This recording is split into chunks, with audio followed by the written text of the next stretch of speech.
कर जन भाई हो, सुन जीना पाई माई हो।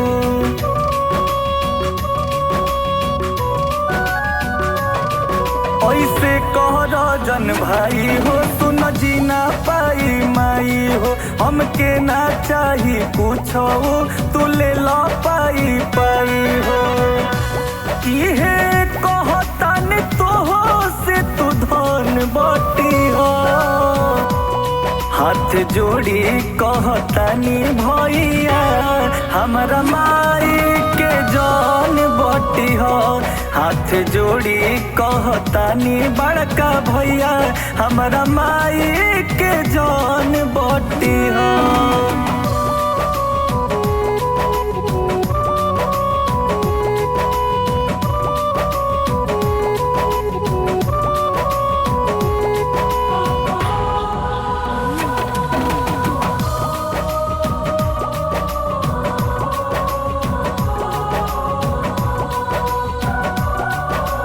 एके घर में खेलानी जाहो मनी के भाई हो। पैसा के चक्कर में काहे बनेला कसाई हो।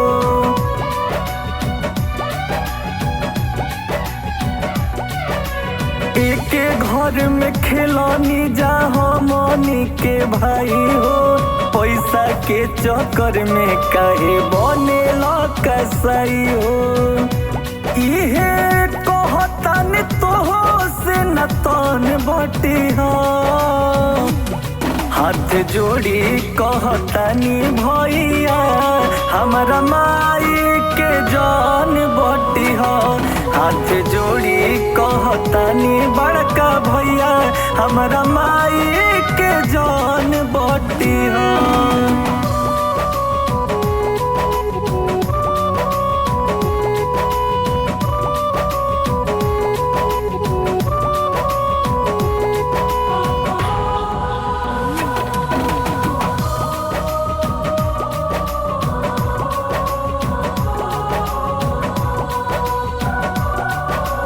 पहले अभिनाश सुनाए हो शशि भाई हो।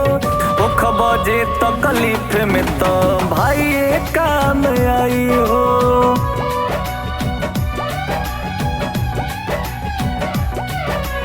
कहले जे तीन सुनाए हो उत्तम भाई हो। ओख बजे तकलीफ में तो भाई काम आई हो। इहे कहतानी तो हो से न मन बटी हो। हाथ जोड़ी कहतानी भैया, हमारा माई के